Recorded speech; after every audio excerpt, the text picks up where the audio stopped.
God of War gets an impressive Simpsons hit-and-run mod, Square Enix is expected to make a Final Fantasy VII announcement next month, and GreedFall 2 The Dying World is announced for PC and consoles. This is your Daily Fix.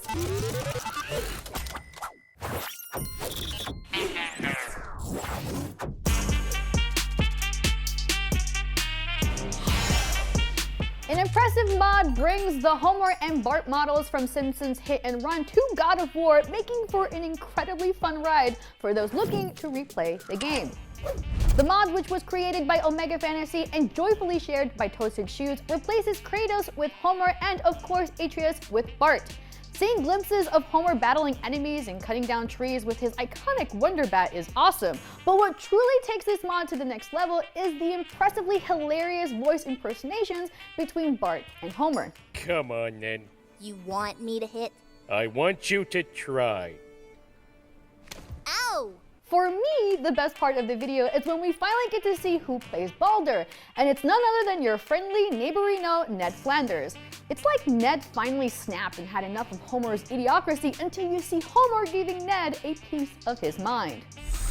This mod definitely asks fans to take the game for another spin and maybe even motivates those who never played the original God of War to change their minds for a hysterical and fun ride.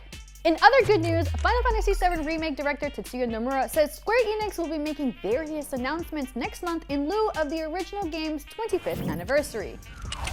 During a live stream for the Final Fantasy VII spin-off, The First Soldier, Nomura announced Square Enix plans for the 25th anniversary of the original game, saying the publisher planned to release information related to quote-unquote various things about the game. Considering the remake Part 2 entered full development back in July 2020, with an eye towards a 2022 announcement, we may just finally get details on when Final Fantasy VII Remake Part 2 will be released. Square Enix has other Final Fantasy VII related projects in the works, including The First Soldier and the upcoming mobile RPG Final Fantasy VII Ever Crisis.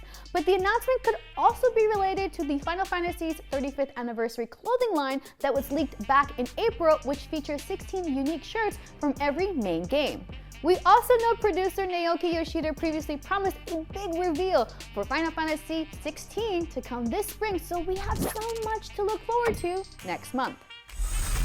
And finally, a prequel-sequel to the action RPG game GreedFall has been announced with GreedFall 2 The Dying World.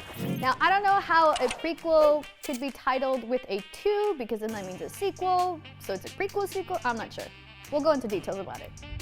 The game setting takes place 3 years before the events of the first game, with players assuming the role of a Tier 4D native who is uprooted from their home and taken to where the colonists are from, the continent of Gakane, which has been decimated by war and plague.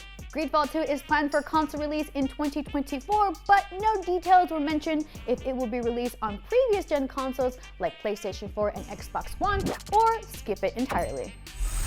And that is your Daily Fix for today, May 18th. If you haven't already, check out our Vampire the Masquerade Swanson review on IGN, or if you can wait, I'll be playing the game for Narz's office hours this Friday at 3 p.m. Pacific Standard Time on IGN's YouTube and Twitch. As always, download the IGN app across devices, follow the Daily Fix on Snapchat. For everything else, just stick to IGN. I'm Narz, and remember to always stay fabulous. Time for diddly doodlying.